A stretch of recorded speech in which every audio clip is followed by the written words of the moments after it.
Welcome to the Standard Bank Blue Couch with Mathabo Tlali. Today, an exciting guest is with us. She is a multidisciplinary artist whose convictions can be felt through visual art and through her music, a cultural worker, founder of Alt Black Continua, Standard Bank Young Artist Award winner for music. It is Msaki. Hello. Hello, how are you? I'm good. How are you? Good, thank you. Yeah. It would be remiss for us to ignore what is happening behind us. I'm sure audience members everywhere are thinking, where are you guys and what's going on? Give us context. What's happening behind us? So we're at the Standard Bank Gallery, which is one of the most beautiful spaces in downtown Johannesburg. And yeah, we're at my exhibition called Gute Maditete of Art and Justice, setting up, and it's happening in 2 days. Of art and justice, this is a theme that we hear in your music. This is a theme that you carry in just your essence. Why are these themes so closely tied to you? Where did the conviction start for you? It's actually quite a strange story. I'm a law school dropout, and my favorite subject when I was studying law was constitutional law. And I loved it so much that I was like, well, if I'm going to pursue this career, even though I know that I'm not a lawyer, I started seeing when I was at varsity and had my own time that if I left to my own devices, I'm always making stuff. I'm actually a creative, but not just, I believe we're all creatives, but I think I needed to make creativity a big part of the way that I follow out, my calling and the way that I walk out my gifts. So I left law. Very difficult. My dad's a lawyer, and I just remember holding on to the Constitution. It was one of our conversations that we held dear. It's interesting because a couple of years later, I make a video with Thabang Lehoye for a song called Blood, Guns and Revolutions, which is a song I wrote about Marikana and the disappointment that it's not 1976, but black people are running away from police and getting shot in the back. When trying to petition for a living wage. And I think my heart just snapped and it shattered into lots of pieces. And the album that I made was a protest album that ended up being an album of protest and love songs. So this video for Blood, Guns and Revolutions, which was one of the seminal works, ended up being nominated for a Lurie. We won a Lurie. And then Thabang and I got the video taken into the Constitutional Court Art Collection. And that whole story of how now Con Hill is a place where I have an office. It's a place where I work at Flame Studios as a board member, and it's a home for me. And I think about how sometimes when you don't get justice in the courtrooms, you can still ask the questions in a song and you can still lament in a song. And I think art is a way to really insist that things were not right and they're not going to become right just because they didn't go right in court. Even though we've got an amazing system in court, I do think that it's also a space of violence. So you see that depicted in this exhibition, and I explore it in different ways with the music as well. Yeah. This lamenting, this questioning, this holding of power accountable to the thing that it says is a thing that you don't do just alone. You do it in community. And we see this essence of community building to what we know now as Alt Black Continua. And an ethos of Alt Black Continua is that you're an independent artist, but you are not alone. Why is it so important for artists everywhere not to feel isolated on their journey? Yeah. So that's us at Alt Black. Just because you're independent doesn't mean that you're alone. And I feel like the title also, not the title, but what it's called, Alt Black Continua, a luta continua, let the music continue. But at the same time, it's like, do we all have to struggle though? It's not a luta continua. It's like I've cut my teeth trying to figure out a few things as an independent artist quite early in my career, and I love structure. So I built it and kind of tailor-made it for my journey. But the know-how to sort of build structure and to think about designing structure around another artist is something I really love to do. And so Alt Black Continua was about seeing those nuanced ways of holding these artists that are really important. They usually are the ones speaking truth to power. They're the ones teaching, for free at art centers. They're the ones that are also undermined sometimes by the commercial side of the industry, and they need holding not because they're not excellent, but just because we don't have endless residencies and endless opportunities for them to produce work. And so it felt like something that I really am built to do to extend that designing process, which is bespoke. And part of your community is Standard Bank. You have a unique journey with them. You say that you engage the brand from the age of 6 at the National Sports Festival. And funny story, I was once a workshop facilitator there for many a year. And you then grew into being part of the festival itself, being on Fringe, being on Main, and now a recipient of the Standard Bank Young Artist Award. What does this relationship with Standard Bank represent for your journey as an artist? I think if I just sort of take a step back, it feels like a mapping of the whole growth, it's like a growth chart of my artistic awareness, and also my attempts to produce my own stuff and to really understand like how I fit into a bigger program, how to figure out, how to take a band and a production and what it costs, and, being responsible for your own fundraising and finances. It was such a beautiful space to learn and be held, because now we're doing productions, but the confidence came from being able to do your own production on the Fringe and having that support in the making of and the how to, So obviously, when I was a kid, I didn't know that I was going to be an artist, but I do remember the feeling of going to my first National Arts Festival and the smells and the chaos of the day and I remember all, like, it's difficult to put it into words now, but it's such a vivid memory of smelling popcorn and candy floss and going to the theater and seeing people on stilts and weeping at a play and not understanding, and also realizing that the people that are in these productions, they are glowing. They're almost like so aligned to the thing that they're meant to do. They look almost unreal. And I remember watching people locked into their purpose really early on and thinking, I recognize what this looks like, and I recognize how it feels to be in the presence of people that are doing the thing that they're gifted to do. And it instilled a desire in me to live a life like that, for sure. We often ask artists how it feels to have a particular award and what it is an award symbolizes, like what they symbolize about an award. In your collage of accolades, Msaki, seeing that you're a Standard Bank Young Artist Award, what does that resonate? What does it confirm about you as an artist? These imposter syndromes that are out here, especially because, I really love music and it takes me 2 chords to dissolve into any genre. And sometimes people give me a hard time for that. And I recognize that it's still me showing up in the amapiano and in whatever. What I love about this award and this time is that it's looking at all of my artistry. It's not just saying we like this part of Msaki, we like her when she's writing plays and making props. It's saying no, we get the whole thing. And not only has Standard Bank gotten the whole thing, they've also made space for me to make art. I've constantly displayed alongside my music, and it was never questioned. The other thing is that because I'm so active in the commercial space, I don't know what that means, but it means that my music is on radio, And I'm like, well, Janis Joplin was also on radio. I don't care what that means. But it does start this conversation that, is she eligible? And I look back at the people that have won the award, and I'm like, Johnny Clegg was on radio too.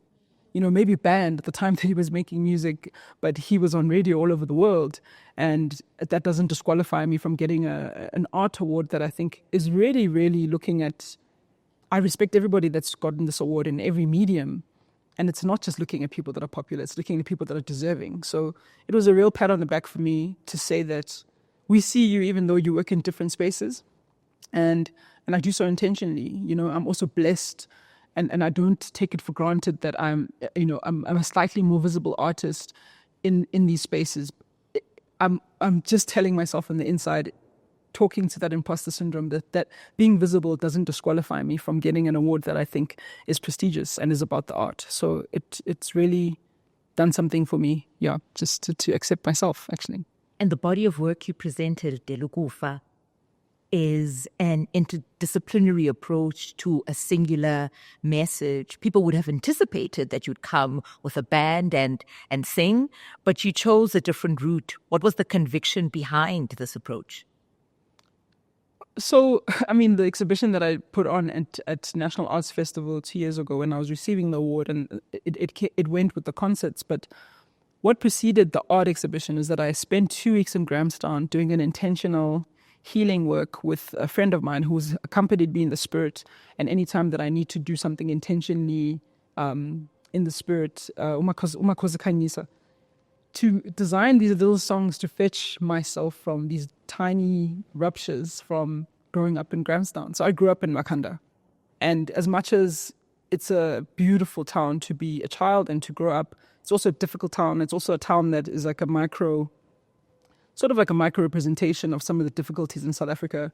Highly stressed sort of CBD, which I wouldn't even call a CBD, but the surrounding locations are a lot of unemployed people. A lot of people are serving the universities and serving the education facilities and the education spaces in Grahamstown. It has a strange dynamic. It's in a valley. It's cold. People that are there don't really live there. They're from all over the place and all over the world. But, you know, we all have this life in Makhanda. And it taught me a lot about identity. I grew up there really like understanding this post-apartheid South Africa, trying to make sense of myself as a young black girl, trying to make sense of myself as a person who came from the Eastern Cape and was being taught something that I was meant to be almost like exalting. But I also realized that as things were being placed in me, there was a whitewashing that was happening with the schooling that was also telling me that my language is not so important, and the messaging that makes you feel less than. You know, and those conversations have come up now. I remember it kind of blew up in COVID, where some schools and some ways of teaching and holding young black children, they were being asked to be accountable to that. I have some scars within those spaces. So, and just growing pains, you know, being in Grahamstown, being around for RU reference lists, being in Makhanda when Roads Must Fall started, you know, at the beginning of my, you know, trying to make friends, realizing that it's difficult because kids are still trying to make sense of each other in terms of the outside casing, you know. So I had so many songs and had so many places to fetch myself from. I was also dropped. My parents, you know, took me to boarding school when I was 5 years old. And they were doing that because we lived in Pedi and there's no good schools there. And so they were doing it to help me, but I was still a kid, you know, and I have those feelings of longing and missing and thinking that baked beans taste like abandonment. It's all of these little songs that designing a song that I believe would integrate those little broken selves, you know, the shadow back into the light was the project that happened. And we went and we did those site visits. We filmed that. We brought it back to the gallery. I actually felt like I healed in real time. In that week, I went and I healed all those their wounds, but my art healed me. I was able to write a song that fetched me from a place where I didn't have the words to go and address that hurt. And so the exhibition was a celebration of that, but it was also lots of questions, just even about Grahamstown, how the church, the history of Grahamstown is weird. With the war, the frontier war, the space, the settler monument, there's a bigger macro story, but I was locating my little Asanda story, which is quite political, you know, but still like just a little girl trying to find friends and find her way and figure out how to grow up and how to be an artist. And so, yeah, that's what Delagufa did for me in that time and space. I think also the convergence of all these questions, the convergence of all these realities that you've experienced are so beautifully encapsulated in the titles of your work. So we had Nalitemba, we have Zaneliza Radha, we have Odelukufa, and we also had the Delta Love experience. Give us a deep dive on the choice of titling with that particular show. So that was an interesting time because the show I was just telling you about was fetching intentional healing. But to move from the protest song to a song of healing, I needed a vehicle in between, and it was the love song. And that's what happened to me. When I started writing protest, I was like, okay, the protest song, I get it. As an act of love, I get why lamenting and saying, I'm going to stand up for these people. I'm going to go, I'm going to picket, I'm going to raise my voice. That protest album was also talking about when you want to raise your voice and you can't for whatever reason, or you don't have the courage and the guilt and all of those things. It's all encompassed. It's not about just being brave. It's also about the moments where you feel like, oh, I think I could have been braver, or I could have been, you know, and we need to also have compassion for ourselves as people that are living in spaces where there's a lot of things to say, you know. what took me from the protest song happened to be a realization that the protest song was also a love song. And Che Guevara has a beautiful quote about that. But when I started living it was when I was done being angry and I had to feel better. So it's interesting that the love song was the next best thing to take me to a place where I could even think about healing. It wasn't even on the cards. It wasn't even on the table, the idea of healing. And collectively and in my own life, but there was just like a lot. I remember in the height of the time that I was writing the protest song, there was Oinene who got, murdered. There was so much, just us understanding like what GBV means outside of it being a buzz term in terms of numbers and how women are just like being killed by their boyfriends in the ovens of December. Like I just didn't know how to make sense of it as a young person. But at the same time, I was a mother raising 2 daughters, and that's all I had. And I didn't know what to tell them about this country that we're living in. If we're having titles like the rape capital of South Africa, and I didn't know how to position myself truthfully as a person who wanted their safety but wanted them to live freely and fearlessly. So I had to make myself feel better so that I could parent my own children and my own daughters without thinking that they're going to be a stat in this GBV landscape, And so that Delta Love Experience show was this intentional looking at my catalog and looking at the songs that have held me in love, that have helped me give away love songs. The transition was also a song. I didn't even have a love song. I borrowed my older brother's song, Budneo Muyanga, and sang Born in a Taxi, did my own rendition of it. And that opened a portal where I had love songs pouring out of me. And that was the beginning of my healing process, essentially. Yeah. And on the project, you had Christy Gressa, who is a Standard Bank Young Artist Award recipient for Dance of the Year 2021. What was so unique about having a fellow recipient of this award? I can imagine that there's something about the alums that draws them close about the culture. There's a culture around this award. What is it about it with having her on the project? I hadn't received an award yet. So she was I was doing a tour and had come across her work and thought that she was just so quietly strong and amazing, and very convicted in the way that she was so different in the way that she approached choreography.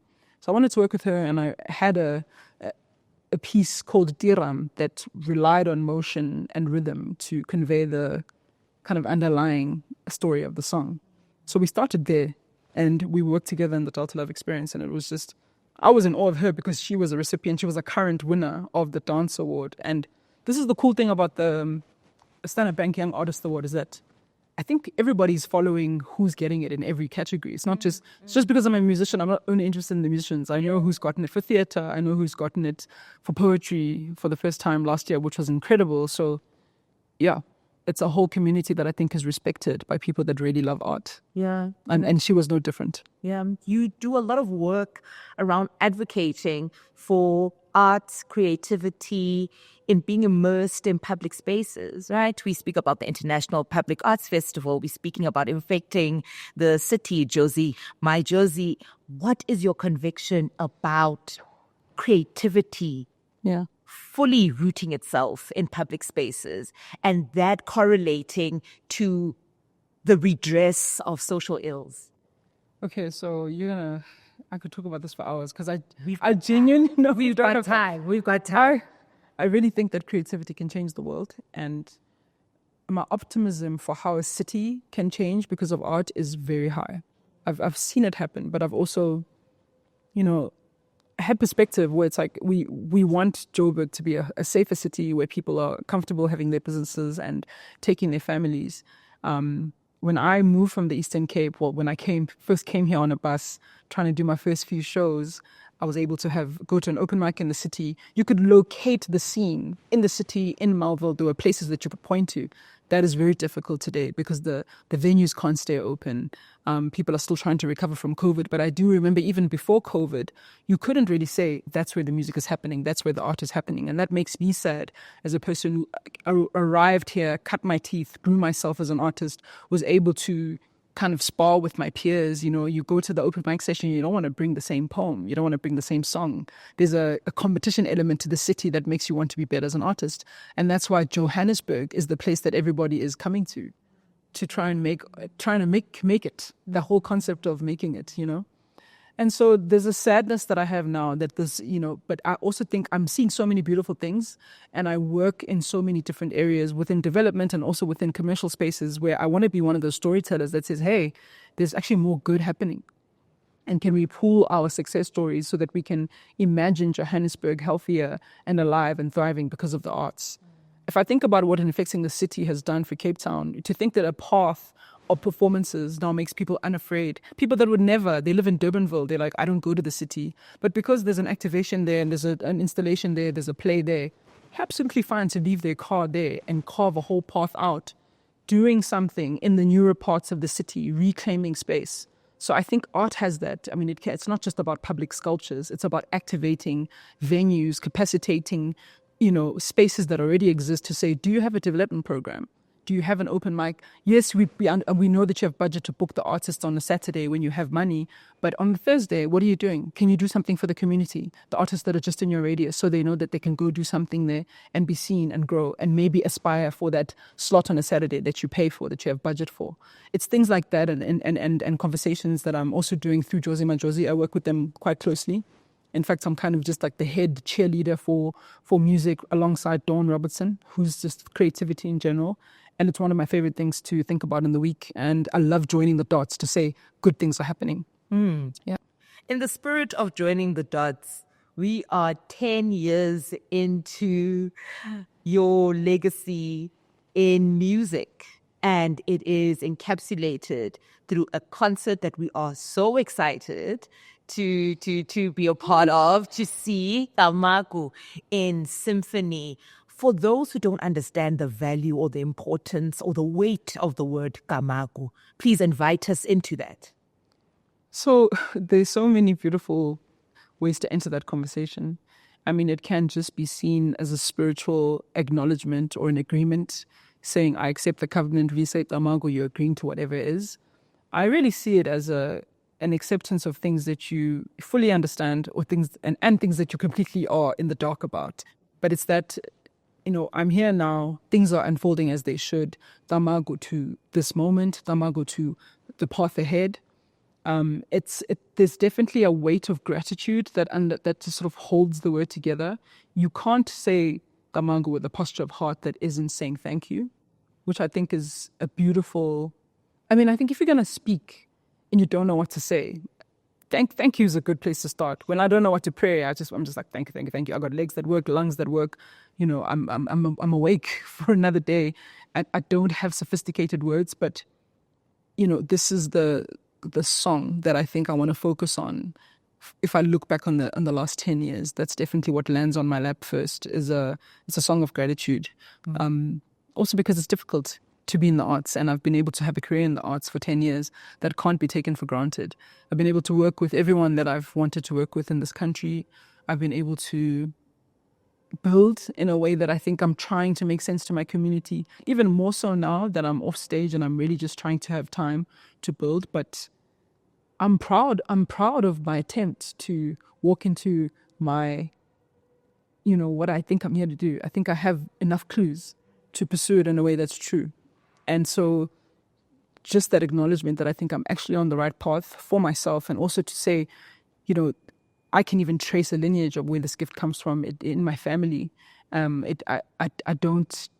think I realized it when I was younger, but I've been deposited with something special. A lot of people that come from families that sing and are musical and are super talented don't realize that I've been, there's an extra thing that I've been allowed to move with. And I think all of us have it. I just have had a time in this lifetime to figure it out and focus on it.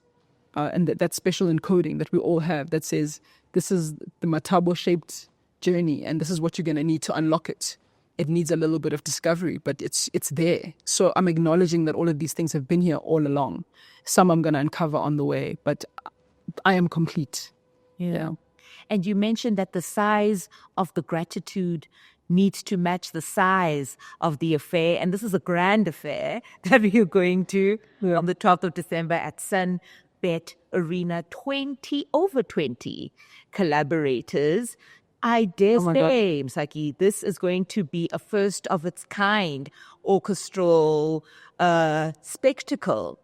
Can you sit in the impact that you have affected in music?